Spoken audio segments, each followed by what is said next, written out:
Kyegega District eriizooba yarangira kuhabaruka endwara y'obusheru omu magombora 5. This disease or outbreak was confirmed in Kyegega District following the samples that were collected from Ruhangire Health Center 2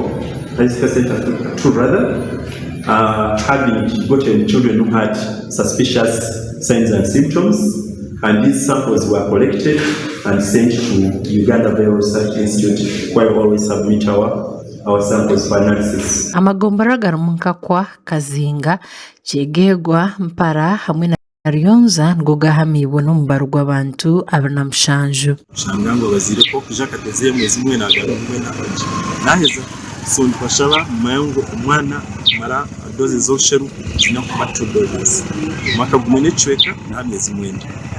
So aba course tugerezeho nka as a district kureba ngo abana bakajanjanwa from the point they were detected and good enough for responding to any death which has been registered as such, which is confirmed flame because of measles. Abango oburwire bukatangira muri Mpara bitubwije n'Oburanda ahabwa abantu kushereka abana babo baheza kurwara mpaka y'obushikiro mu magombora gandi. Those cases vere mu Chaka South, for example, no bazibira kunga kuhatwe bazazo bunawo kusikira signs and symptoms kugira ngo umwana nagira kugira umurro agire senyiga misogo genje sometimes bafuna burunda mu kanwa. So those signs zo kwerekangu sometimes basa pointing towards measles. So na omuchaka North Nkakwa sub county bitcyashangwa ngo abashaho muri Kyegegwa tubakozire emyoga yabo ngo kushomesa abantu eki bari kuteekateka ngu nikireetera abantu okushereka abaana babura kubareeta irwariro. All the time.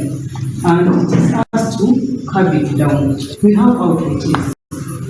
We have got the partners who have been given us additional outreaches in top of what we had. So there's no reason why we should be having outbreaks. So for this communication, I'm requesting RRSO office, give us a fund.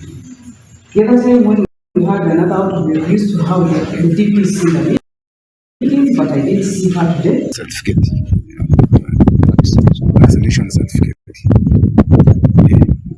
Ukwereka ngo agemwe. Itikana kuri rugamba. Bitu abingi abazire abazire n'abareta abana bategemere n'abebembeza amashomero bakira abana bategemere. Nzafite ko buryo korera mu iteka twateka mu nkora twikiriza abantu kutwara abana mu ishomero bakikizwa batagemere. Bit RDC hamwe na District Health Officer bagira ngo hari amadini agaruka by'abantu bitu abantu bija kwatwa. Abana twashimira baje mu batokuza mu bigo cy'imanya wita abantu banzagamba nabo barema tubakwati n'edini zo tuzibaninga akubezo mpanzo tuziprogressive zikuyamba kombe kihanga zirezo kunzireta kushumi kiyanga. So tulina kureba ngo nabo twagamba nabo bihaho ejo misinformation.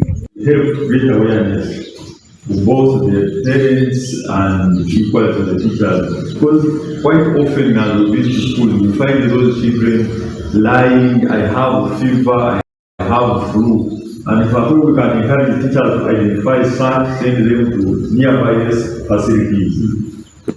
Through doing such, we can help get the samples and find out. Obwahati baza kutandikaho kushomesa ku 5 obutagarutsirwe kizibu eki. Amakuru agagasha kwa turiya mureba Paul.